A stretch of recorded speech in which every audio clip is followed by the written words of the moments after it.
David, one of the reasons why I thought Miami was going to have a tough time against Texas A&M, and people that saw my prediction, I didn't think Miami was going to win this game.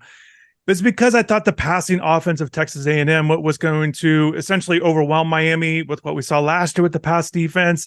What we kind of initially thought of the cornerbacks heading into the year. I thought they were going to have trouble. I think Texas A&M. I thought going into it they had good receivers. I still think they have good receivers. But essentially put Miami's cornerbacks and the secondary were very good. They did a good job. I know the counting stat numbers, the way it looked at the end of the game with the passing numbers with what Texas A&M was doing, it got a little out of hand in relation to how the game was going. But, for me, am I surprised by the cornerback play? Absolutely. I think those guys are performing very well. I just want to touch on, let's start with Daryl Porter. With where he ranks in coverage grades in the ACC right now, he's 8th through 2 weeks, which, Daryl Porter was a guy that couldn't win a job last year. He was kind of inserted in. They have the same defensive backs coach. And, when we talked about cornerbacks heading into the year, that was one of the things that I thought maybe he'd be, I thought he'd be slotted behind Couch or whoever, because he just wasn't ahead of those guys. But certainly Porter must have had a really good offseason, a good preseason. He's earned the trust of the coaching staff, and he's performing. I think it's great. I thought he was a huge key in this game, and the way he defended and guarded. He wasn't attributed with a catch over 9 yards in the game. So he was really good, and it's very exciting to see. Corey Couch, I thought, had his moments, and Jaden Davis was phenomenal in terms of his tackles. It was great. 8 tackles. He made the big plays. Just the leadership, the aggressiveness, and those guys played a lot. So, David, are you surprised by the cornerbacks essentially in this game with what we've seen through 2 weeks? I am, and I'm on the same page with you in terms of, coming into the season. I did think corner was potentially a problem for this defense, and look, I will admit when the results show that I have a bad take, and through 2 weeks that was a bad take, because I do think Daryl Porter and Jaden Davis are legitimately good college cornerbacks. I don't think they're not gonna impress you with their size, length. They're probably not going to run the fastest 40s, but what they do is they will fight you on every snap. They make receivers earn everything with their physicality and competitive edge on the perimeter. And you mentioned the tackling from Jaden Davis. I would say that applies to Daryl Porter as well. I think he's a good tackler on the perimeter. You mentioned Evan Stewart, right? He's a guy that I think he's going to end up being a first-round NFL draft pick when it's his time to go to the professional level. And Daryl Porter, when matched up against him, Evan Stewart caught 3 of 6 targets for 21 yards and 1 yards after catch against him. That's elite stuff. Jaden Davis allowed a reception on all 4 of the targets for 73 yards. Evan Stewart did hit like a 44-yarder, I think, in the fourth quarter against him. But even that, the coverage was fairly good. I mean, Jaden tried to get to the catch point and disrupt things, and Evan made the play on the ball, and you tip your cap when those type of plays happen. And Jaden Davis playing 84 snaps against Texas A&M is an unreal number. That forced fumble was a huge momentum play in that game. Just came in like a missile and knocked that ball loose with his helmet. So, I think in general, defensive football in the modern game boils down to, in a lot of ways, against a lot of teams, defending the deep ball and tackling in space on the perimeter. And through 2 weeks, both Jaden Davis and Daryl Porter are excelling in both those phases of cornerback play. And I'll admit, I'm surprised.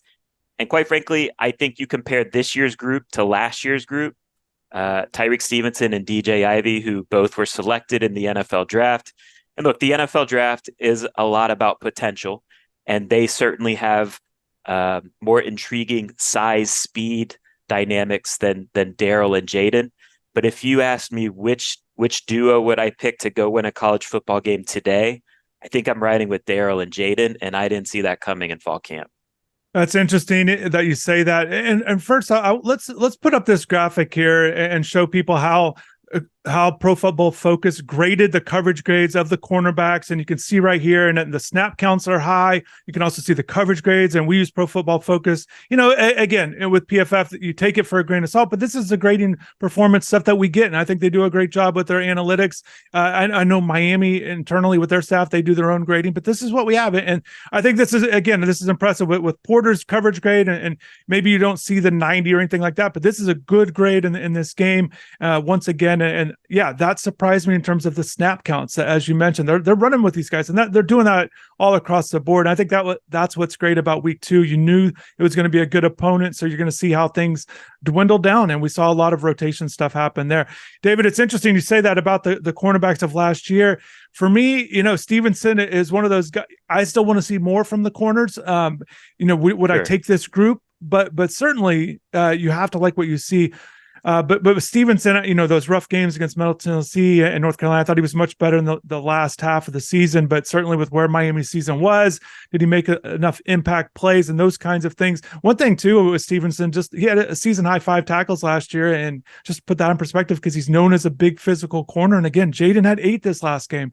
Kind of shows you what Jaden's bringing to the table. And I know we've talked about it either on here or just internally. Just Jaden's that's what he's known for, being kind of that aggressive guy. I love his mentality, his mindset. I think he's bringing a lot to the table in that sense. The winning attitude and mentality that he had, not just at Oklahoma, but high school. He's just been one of those guys. And I think it's great for that group and everybody. I did like Porter last year. I remember going to a workout last year in the summer, watching Porter, just kind of get to know him a little bit more. I was intrigued by what he did at West Virginia. And I was a little surprised he didn't get an opportunity last year. And again, I didn't think because of how last year went, he would get that opportunity, but certainly he's done well. And I think one thing too, I want to mention, I am surprised that we haven't seen much of Devontae Brown, the bigger corner. I expected that, especially in a matchup like this, but Devontae gets out there and he didn't have a great game. He had the 2 calls. He did not play real well. His grades was certainly low, as you saw in the graphic. And I think that's going to be interesting because I do think, I don't know. I feel a little hesitant. Can they really just roll out essentially 5'10" corners week in and week out, 80 snaps a game? And we'll see. But certainly they passed the test against Noah Thomas, Evan Stewart, Muhammad, the rest of the guys, Anais as well with Texas A&M with what they did. And you have to like with what you see. And I think, Dave, I want you to go here, but I do think it's important. I wish more fans would do this. Just evaluate the player in college with what they do in college. We can deal with their pro potential, but Miami, and I think in general, all the years of covering this team, focus on getting good college players. In terms of the draft, certainly you want to develop guys, but getting good college players, that's where you want to excel at as a program. Yeah, we talk about how they are smaller corners, right? I mean, that's obvious. But the things they do well, they are physical. We've touched on that. They're the tackling through 2 games. And also, I think for their careers, they've kind of shown, Darryl as well at West Virginia, that they tackle well when they are put in those positions. But the thing I think that separates these 2 guys in particular from like Devontae Brown is they are much better at locating the football in the air, finding the football and playing with poise and being able to somewhat try and either just straight up disrupt it or make the wide receiver work a little bit harder to pull in the catch. And that's just an area where I think Devontae needs to keep working on and improve just that poise of locating the football and making a play on it. And he'll get there in time. But through 2 weeks, Darryl Porter, Jaden Davis, particularly Darryl, I think is one of the surprises of the team in a good way. And, the other thing too is like I think credit to Lance Guidry for trusting these guys to be on islands. And when you have corners that you trust and feel that they can execute well enough on islands, that allows you to do so much on defense. And we see through 2 weeks how Lance Guidry is a creative, aggressive defensive coordinator. He's able to play that way because he likes what he sees from those 2 outside corners. Yeah, and I do want to mention to Corey Couch a little bit too. We're touching on these guys with Jaden and Darryl, but Corey, he's dealt with a lot of criticism throughout his career, and I think he's been good. I think he's been solid. He's been in there. Is it perfect? No, but he makes play. I thought the interception was great. The way the game was going there, it didn't have to go that way. Certainly, with what happened late in the game, with kind of just navigating the stuff with Cam there. And just, and earlier, he had some plays too, that he may play. So Corey's in there. He's an experienced guy in his 5th year. So hopefully he continued to have a kind of a productive season. David, you mentioned on, Guidry and the corner, you're able to do so much. I think too, with the play of the corners, I think the safeties get a lot of credit too. I think they deserve a lot of credit, especially with Kitchens there. What you have in him, and maybe he can cover up some things as well and be in the right spot. So when you have a safety you can trust with Cam. And also, if we're starting to see James Williams really emerge into the player we all thought he could be, and if he continues to play well in certain spots, he certainly can help. So when you have 2 safeties you can trust, guys that have played a lot of football, I think that can help the corners, and that's something I think that can be sustainable throughout the year as the corners kind of go through this. So it'll be interesting, but certainly we're surprised. I think fans should be excited because, again, when you do this against a team like this, it's actual results. It's one thing to believe and think, and we talk about offseason, what do we think is going to happen? Well, what is happening? What is happening is cornerbacks are playing well right now.